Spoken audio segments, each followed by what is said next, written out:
అందరికీ నమస్కారం. ఈరోజు మీ అందరికీ నేను వినిపించబోయే కథ 'ఆ రాత్రి'. రచయిత అవీస్ గారు. ఇక కథలోకి వెళితే, సమగ్ర, నా మాట వినమ్మా. అబ్బా, ఏంటమ్మా నీ గోల? కాసేపు ఊరుకుంటావా? మ్యాగజైన్ పక్కన పడేసి తల్లి వైపు విసుగ్గా చూసింది సమగ్ర. ఏంటే అలా అంటావు? అత్తకి ఒంట్లో బాగుండకపోతే ఆ మాత్రం చూడ్డానికి వెళ్ళవా ఏంటి? వెళ్ళనని నేను అన్నానా? కాకపోతే డాడీ వస్తే ఇద్దరం కలిసి వెళ్తాం అన్నాను. దాంట్లో తప్పేముంది? తప్పేముందా? మీ డాడీ ఆఫీస్ పని మీద ఊరెళ్తే ఎప్పుడొస్తారో ఆయనకే తెలీదు. అప్పటి వరకు నువ్విలా మొండికేసి కూర్చుంటే ఎలా? అవతల అత్తకి ఎలా ఉందో ఏంటో. సమగ్ర ఆ ఇంటికి ఏకైక సంతానం. గారాబంగానే పెరిగింది. డిగ్రీ పాస్ అవ్వగానే తండ్రి పెళ్లి చేస్తానంటే ఒప్పుకోకుండా ఎంబీఏలో చేరింది. తెలివితేటల్లో తండ్రికి ఏమాత్రం తీసిపోదు. అందంలో అప్సరస కాకపోయినా చూడ్డానికి చక్కగా ఉంటుంది. అన్ని పనులు బాగానే చేస్తుంది. అల్లరి కూడా. తూర్పుగోదావరి జిల్లాలోని ఓ మారుమూల గ్రామంలో ఉంటున్న వాళ్ళ అత్తయ్యకి ఒంట్లో బాగుండలేదని రాత్రి ఫోన్ వచ్చింది. నాన్నగారు వచ్చాక మేమిద్దరం కలిసి వస్తాం. ఈలోపు నువ్వు ఒకసారి వెళ్ళి చూసిరా అని తల్లి చెప్పడంతో సమగ్రకి చాలా విసుగ్గా అనిపించింది. అందుకే తల్లితో తగాదా మొదలుపెట్టింది. అమ్మ, అసలే ఆడపిల్లని, పైగా ఒంటరిగా అంత దూరం వెళ్ళి రావడం. నువ్వే ఆలోచించు. అమాయకంగా ముఖం పెట్టి గారాలు పోయింది. నువ్వు ఆడపిల్లవా? ఫ్రెండ్స్తో కలిసి రోజు ఊరి మీద బలాదూరు తిరుగుతూ ఉంటావు. పైగా పిక్నిక్లని, టూర్లని దేశమంతా తిరుగుతుంటావు. నీకన్నా ఇంకా అబ్బాయిలు నయం. కనీసం వారానికి ఒక్కరోజైనా ఇంటి పట్టున ఉంటారు. నోరు మూసుకొని బయలుదేరు. ఫ్రెండ్స్తో కలిసి ఎక్కడికైనా వెళ్ళడం వేరు, కానీ ఇప్పుడు ఒంటరిగా అంటే బోర్. ఏంటే, అత్తయ్యని చూడ్డానికి వెళ్ళడం నీకు బోరుగా అనిపిస్తుందా? నీకు బాగా పొగరెక్కిందే. తల్లి మాటలకి మధ్యలో అడ్డుపడింది. అబ్బా తల్లి, కాస్త ఊరుకుంటావా? ఏదో చిన్నపిల్లని తెలియక ఏదో అన్నాననుకో. దానికంత రాద్ధాంతం ఎందుకు? నువ్వు చిన్నపిల్లవా? కాదు, చిన్న సైజు పిశాచానివి. తల్లి మాటలకి పకపక నవ్వేసింది సమగ్ర. సర్లే అమ్మా, ఇంక ఈ గొడవంతా ఎందుకు కానీ ఈరోజే బయలుదేరుతాను. అయినా అత్తంటే నాకు మాత్రం ఇష్టం లేదా ఏంటి? పొంగమూతి పెట్టింది. మొత్తానికి ఒక సమస్య తీరిపోయింది. ముందు త్వరగా స్నానం చేయి. ఈలోపు నేను బట్టలు సర్దుతాను. మాత, నువ్వేమీ నా బట్టలు సర్దక్కర్లేదు. అదేదో నేను చూసుకుంటాను. ముందు టిఫిన్ సంగతి చూడు. ఆవలిస్తూ సోఫాలో నుంచి లేచింది సమగ్ర. అరగంటలో నీటుగా తయారై టిఫిన్ తినడం కూడా పూర్తి చేసింది. అవునే సమగ్ర, ఇంతకీ ఏ ట్రైన్లో వెళ్తావే? తల్లి మాటలకి తలెత్తి సీరియస్గా చూసింది. ఏంటే అంత సీరియస్గా చూస్తావు? అయినా ఇప్పుడు నేను ఏమన్నానని? రిజర్వేషన్ లేకుండా ట్రైన్లో జనరల్ కంపార్ట్మెంటులో వెళ్ళమంటావా? అయితే ఇప్పుడేమంటావే? ఇంకేమంటాను? ఏదో ఒక బస్ ఎక్కి తగలడతాను. హై హీల్స్ వేసుకుంటూ కోపంగా సమాధానమిచ్చింది. నీకు ఈ మధ్య కోపం బాగా ఎక్కువవుతుందే, కాస్త తగ్గించుకో. అలాగే తల్లి, అలాగే. ముందు నువ్వు జాగ్రత్త. ఏదైనా అవసరమైతే నా ఫ్రెండ్ శ్రావణికి ఫోన్ చేయి. బ్యాగు భుజానికి తగిలించుకుంటూ అంది. అది సరేలే, నువ్వు బస్ ఎక్కే ముందు అత్తయ్యకి వస్తున్నట్టు ఫోన్ చేయి. అన్నట్టు సెల్ తీసుకెళ్తున్నావు కదా? తల్లి మాటలకి విసుగ్గా తలాడించి హై హీల్స్ టకటకలాడించు బయటకు అడుగుపెట్టింది.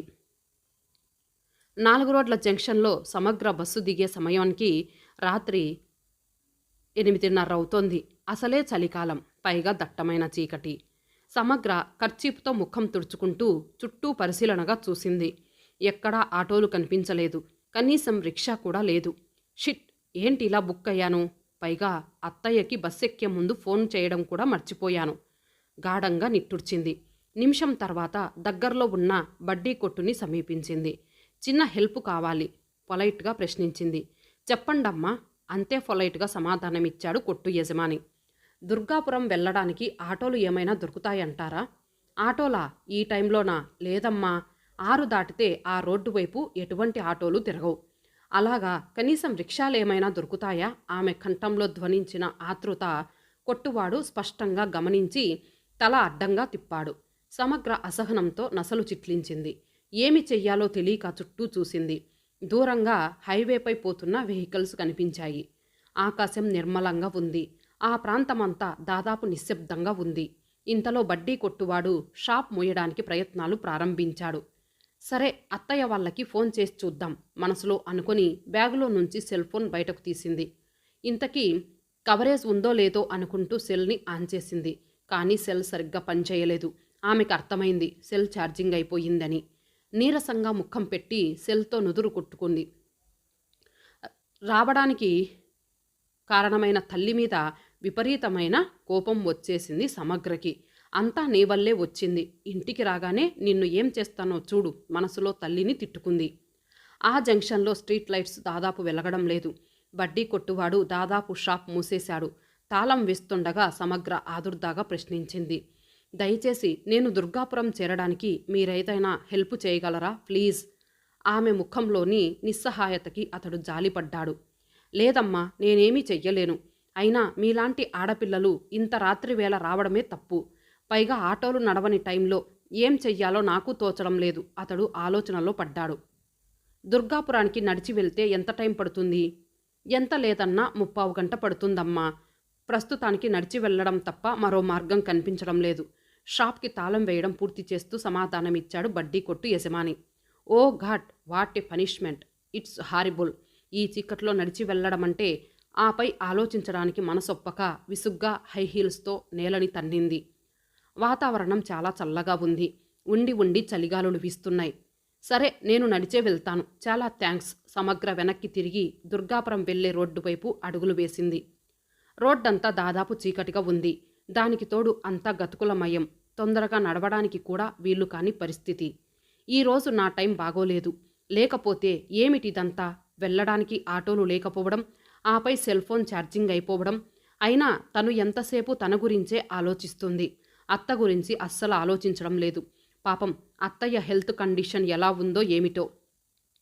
తనంటే చాలా ఇష్టం. చిన్నప్పుడు తననెప్పుడు దగ్గరే ఉంచుకునేది. అయినా చీకట్లో ఇలా నడవటం అన్నది తను ఒక పనిష్మెంట్లా ఎందుకు భావించాలి? తనకిష్టమైన అత్తయ్యని చూడ్డానికి వెళ్ళడం తనకేమీ ఇబ్బంది కాదు.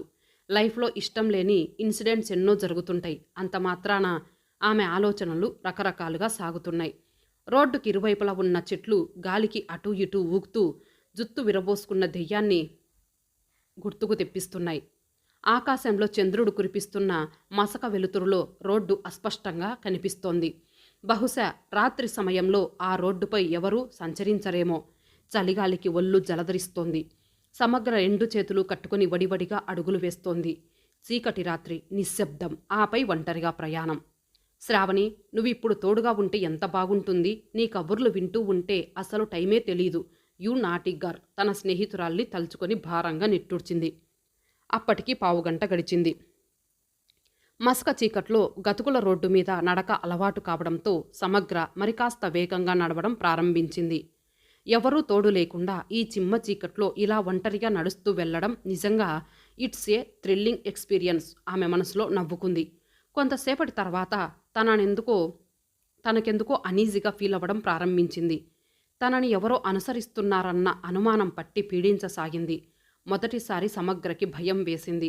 ఆమె నడకలో వేగం తగ్గిపోయింది. అడుగులు భారంగా పడుతున్నాయి. బహుశా భయం వల్లనేమో. తను భ్రమపడుతుందా, లేక నిజంగానే తననెవరో ఫాలో చేస్తున్నారా? అయినా తనని ఫాలో చెయ్యాల్సిన అవసరం ఎవరికుంది? తను ఎలా ధైర్యవంతురాలినని డాడీ అంటూ ఉంటారు. అది నిజమే. అయినా తనసలు ఎందుకు భయపడుతుంది? నాన్సెన్స్. సమగ్ర తల విదిలించి మొండిగా ముందుకు అడుగులు వేసింది. కానీ ఆమె స్థిమితంగా ఉండలేకపోయింది. వెనుక ఎవరో నడుస్తున్న అడుగుల శబ్దం అస్పష్టంగా భారంగా వినిపిస్తోంది. ఆమె చెవులు రిక్కించింది. భ్రమ కాదు, నిజమే. ఎవరో తనని క్లోజ్గా ఫాలో చేస్తున్నారు. కొంపదీసి తన ఫ్రెండ్ శ్రావణి కాదు కదా? It's ridiculous. నడుస్తున్నదల్లా చటుక్కున ఆగిపోయింది. ఓ క్షణం అలాగే నిలబడిపోయింది. వెనక అడుగుల శబ్దం కూడా ఆగిపోయింది. నిర్మానుష్యమైన ఆ రోడ్డులో నిశ్శబ్దం రాజ్యం చేస్తోంది. ఇప్పుడేం చేస్తే బావుంటుంది? ఆలోచనలో పడింది. ఇక లాభం లేదనుకొని పెదాలు బిగించి గిరుక్కున వెనక్కి తిరిగింది. సమగ్ర ముఖం తెల్లగా పాలిపోయింది. కళ్ళు భయం వల్లనేమో కాస్త పెద్దవయ్యాయి. గుండె కొట్టుకుంటున్న స్పీడు బాగా పెరిగింది. ఎదురుగా తెల్లటి దుస్తులు ధరించిన ఓ వ్యక్తి నిల్చొని ఉన్నాడు. వయస్సు 45 సంవత్సరాలుండొచ్చు. చేతులు గాల్లో తేలుతున్నట్టు వ్రేలాడుతున్నాయి. బుగ్గలు బాగా లోతుకు వెళ్ళిపోయాయి. పళ్ళు బయటకు వచ్చి బాగా ఎత్తుగా ఉన్నాయి. గుంట కళ్ళు, అవి కూడా ఎర్రగా మెరుస్తున్నాయి. ఆ వ్యక్తి తల కాస్త ప్రక్కకి వంచి సమగ్ర వైపే తదేకంగా చూస్తున్నాడు. గాలి హోరున వీస్తోంది. చంద్రుడు ఓ క్షణం మబ్బుల చాటికి వెళ్ళిపోయాడు. ఎవరా వ్యక్తి? మనిషా లేక దయ్యమా? సమగ్ర గుండె జల్లుమన్నది. ఎదురుగా ఉన్న వ్యక్తి ఇంకా తదేకంగా ఆమెనే చూస్తున్నాడు. సమగ్ర ముఖానికి చిరుచెమట్లు పట్టాయి. చేతిలో ఉన్న కర్చీప్తో చెమట తుడుచుకుంది. ఆమె గొంతు తడారిపోయింది. తను అనవసరంగా భయపడుతోందా? ఆ వ్యక్తి తనను ఎందుకలా చూస్తున్నాడు? ఆమె ఆలోచనలు వేగంగా పరుగులు తీస్తున్నాయి. అతి కష్టం మీద టెన్షన్ని కంట్రోల్ చేసుకుంది. ఎవరు నువ్వు? నన్నెందుకు ఫాలో చేస్తున్నావు? గొంతు పెగల్చుకొని ప్రశ్నించింది. ఎదురుగా ఉన్న వ్యక్తి ఏమీ మాట్లాడలేదు. మబ్బుల చాటు నుండి చంద్రుడు బయటకొచ్చాడు. మసక వెన్నెల్లో అతడి కళ్ళు మరికాస్త ఎరుపెక్కాయి.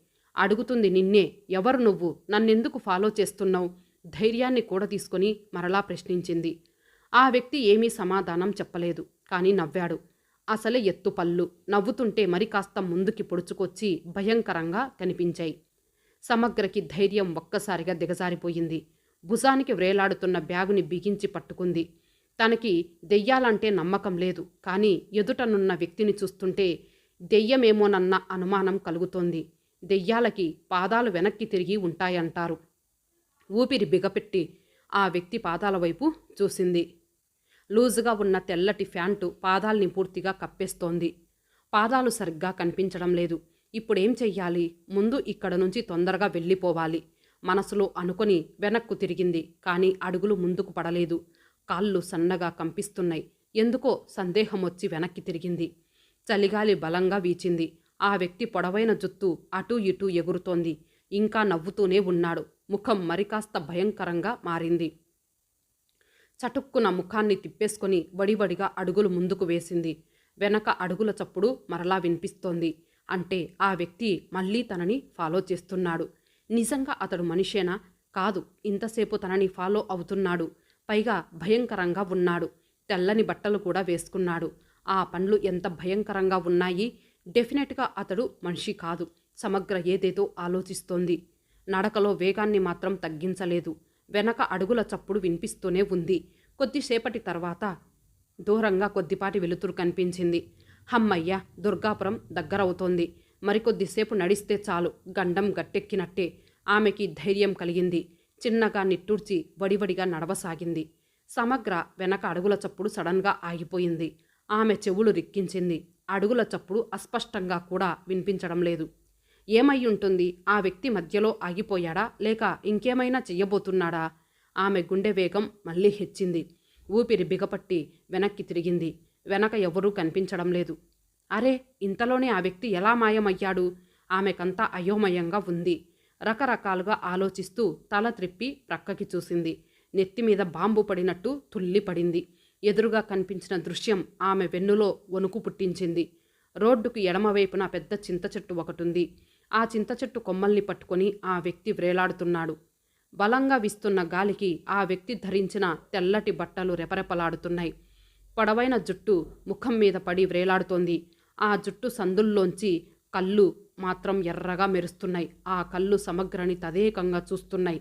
సమగ్రకి కాళ్ళు చేతులు వణకడం మొదలుపెట్టాయి. ముఖమంతా చెమటతో తడిసిపోయింది. భయంకరంగా నవ్వడం మొదలుపెట్టాడు. ఆ నవ్వు గాలిలో తేలుతూ వచ్చి సమగ్ర చెవుల్లో మార్మోగుతోంది. సందేహం లేదు, ఇతడు మనిషి కాదు, ఖచ్చితంగా దెయ్యమే. ఆమె మెదడు మొద్దుబారిపోతోంది. ఇంతలో చెట్టు కొమ్మల్ని పట్టుకొని గాల్లో వ్రేలాడుతున్న ఆ వ్యక్తి నవ్వడం ఆపేసి భయంకరంగా కేకపెట్టి సమగ్ర వైపు దూకాడు. ఊహించని ఆ సంఘటనకి సమగ్ర జడుచుకొని కెవ్వున కేక పెట్టింది. మరు నిమిషమే స్పృహ కోల్పోయి అచేతనంగా కుప్పకూలిపోయింది. ఆ తర్వాత ఏం జరిగిందో ఆమెకి తెలియదు. కళ్ళు విప్పేసరికి అందంగా నవ్వుతున్న అత్తయ్య ముఖం కనిపించింది. ఓ క్షణం సమగ్రకేమీ అర్థం కాలేదు. అసలు తనకేమైంది? తనెక్కడుంది? ఆలోచనలు ఆమె మెదడుని వేడెక్కిస్తున్నాయి. ఏమ్మా సుమా, ఎలా ఉంది ఒంట్లో? అత్తయ్య పలకరింపుతో మెల్లెమెల్లగా ఈ లోకంలోకి వచ్చింది. కొంతసేపటికి రాత్రి జరిగిన విషయాలన్నీ ఒక్కొక్కటిగా జ్ఞాపకం వచ్చాయి. చివరగా తను అత్తయ్య ఇంట్లోకి చేరిన విషయం స్పష్టంగా అర్థమైంది. బంధువులంతా ఒక్కొక్కరు ఆమె మంచం చుట్టూ చేరారు. అత్తయ్య, ఇంతకీ నీ ఆరోగ్యం ఎలా ఉంది? Are you all right? సడన్గా తనొచ్చిన విషయం జ్ఞాపకం వచ్చి ప్రశ్నించింది సమగ్ర. అత్తయ్య ఆరోగ్యం సంగతి తర్వాత, ముందు నీ ఆరోగ్యం సంగతి చూసుకో తల్లి. అసలే పెళ్లి కావలసిన పిల్లవి. తాతయ్య తల ఆప్యాయంగా నిమురుతూ చురక అంటించారు. సమగ్ర కాస్త సిగ్గుపడింది. నా ఆరోగ్యం ఒక్కరోజులో తగ్గేది కాదమ్మా, అప్పుడప్పుడు తిరగబెడుతూ ఉంటుంది. ఆ సంగతి అలా ఉంచు. అవును సుమా, నువ్వు జంక్షన్కి వచ్చినట్టు ఒక్క ఫోన్ కాల్ చేస్తే సరిపోయేది కదా. అంత దూరం నడుచుకుంటూ వచ్చావు. అసలు నీకు నడకే అలవాటు లేదు, అందులోనూ ఇంత దూరం. రాత్రి స్పృహ తప్పి పడిపోయిన నిన్ను బైక్ మీదొస్తున్న అప్పు మామయ్య చూడబట్టి సరిపోయింది. లేదంటే రాత్రంతా అలా మంచులోనే పడి ఉండేదానివి. ఒక్కోసారి నీ ప్రవర్తన బొత్తిగా అర్థం కాదే. సమగ్ర చేతిని తన చేతిలోకి తీసుకొని నిమురుతూ అంది అత్తయ్య. అంటే తనకు నడక అలవాటు లేక కళ్ళు తిరిగి పడిపోయానని అందరూ అనుకుంటున్నారన్నమాట. పోనీలే, అదే మంచిది. ఒకవేళ తను నిజం చెప్పినా ఎవరూ నమ్మరు, పైగా వెక్కిరిస్తారు మనసులో అనుకొని కుదుటపడింది సమగ్ర. ఒరే చిన్నదాసు, అమ్మాయికి అర్జెంటుగా హార్లిక్స్ పట్టుకొనిరా. అత్తయ్య కేక విన్న మరుక్షణమే పనివాడు గ్లాసు నిండుగా హార్లిక్స్ తెచ్చి వినయంగా సమగ్రకి అందించాడు. హార్లిక్స్ తీసుకోవడానికి మంచం మీద నుంచి లేవబోయిన సమగ్ర పనివాడి ముఖం చూసి ఎలక్ట్రిక్ షాక్ తిన్నట్లు అదిరిపడింది. ముఖంలో రక్తమంతా ఎవరో తోడేసినట్టు తెల్లగా పాలిపోయింది. అతడెవరో కాదు, రాత్రి తనను ఫాలో అయ్యి భయపెట్టిన మనిషి. ఇంతకీ అతడు మనిషా లేక? సమగ్రకంతా అయోమయంగా ఉంది. కళ్ళల్లో భయం తాలూకు నీడలు మెల్లమెల్లగా చోటు చేసుకుంటున్నాయి. ఏంటమ్మా సమగ్ర, అలా అయిపోయావు? ఓహో, వీడిని చూసి భయపడుతున్నావా? వీడు మన పనివాడమ్మా, పేరు చిన్నదాసు. ఎంతకాలం నుంచో మన దగ్గర చాలా నమ్మకంగా పనిచేస్తున్నాడు. కాకపోతే వీడి పొడవాటి జులపాలు ఎర్రాటి కళ్ళు చూస్తే కొత్త వాళ్ళెవ్వరికైనా భయం కలగడం సహజమే అనుకో. వీడిని నువ్వు బహుశా మొదటిసారి ఇదే చూడ్డం అనుకుంటా, అందుకే భయపడుతున్నావు. అలా కనిపిస్తాడే కానీ చాలా అమాయకుడమ్మా. అత్తయ్య చెప్పుకుంటూ పోతూ ఉంటే సమగ్ర మెదడులో గూడు కట్టుకున్న అనుమానాలన్నీ ఒక్కొక్కటి మంచులా కరిగిపోతున్నాయి. వీడికున్న ఒకే ఒక్క చెడ్డలవాటు తాగుడు. రాత్రైతే చాలు బాగా తాగేసి ఎక్కడెక్కడో తిరుగుతుంటాడు. ఒక్కోసారి తాగి ఏవేవో పిచ్చి చేష్టలు చేస్తుంటాడు. కొత్త వాళ్ళు వీడి చేష్టలు చూస్తే జడుచుకోవడం ఖాయం. మరలా తెల్లవారితే మన్ను తిన్న పాములా తయారవుతాడు.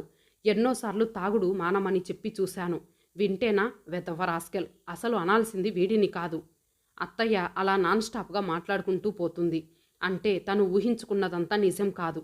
అత్తయ్య ఇంట్లో పనిచేసే ఒక పనివాడు తాగేసి ఏవో పిచ్చి చేష్టలు చేస్తే తను ఏవేవో ఊహించుకొని జడుచుకుంది. తనెందుకు ఇలా పిరికిదానిలా మారిపోయింది? అసలు తను స్పృహ తప్పి రోడ్డు మీద పడిపోవడానికి అసలైన కారణం తెలిస్తే ఈ ఇంట్లో వాతావరణం ఎలా ఉంటుంది? తనలాంటి ఫుల్ కాదు టామ్ ఫుల్ ప్రపంచంలో ఇంకెవ్వరూ ఉండరేమో. చీ, మంచం మీద నుంచి లేవడానికి మనస్కరించక సమగ్ర తిరిగి అలాగే పడుకొని భరింపశక్యం కాని సిగ్గుతో కళ్ళు గట్టిగా మూసుకుంది. అమ్మ సమగ్ర, ఏమైందమ్మా? ఎందుకలా పడుకున్నావు? కంగారు పడుతూ అత్తయ్య అంటున్న మాటలు సమగ్ర ఏమైందిరా, అసలేమైందో చెప్పరా అంటున్నా ఎవరెవరి మాటలో చెవిన పడుతున్నా సమగ్ర కళ్ళు మాత్రం విప్పలేదు. రాత్రి జరిగిన సంఘటనని, తన ఘనకార్యాన్ని మర్చిపోవడం అసలు ఈ జన్మకి సాధ్యమేనా అని ఆలోచిస్తూ నిద్రపోవడానికి ప్రయత్నించింది. అవతల ఆమెకేమైందోనని అంతా కంగారుగా అరుస్తూనే ఉన్నారు. ఇంతటితో ఈ కథ సమాప్తం. మళ్ళీ మరొక మంచి కథతో కలుద్దాం. అంతవరకు సెలవు. నమస్తే.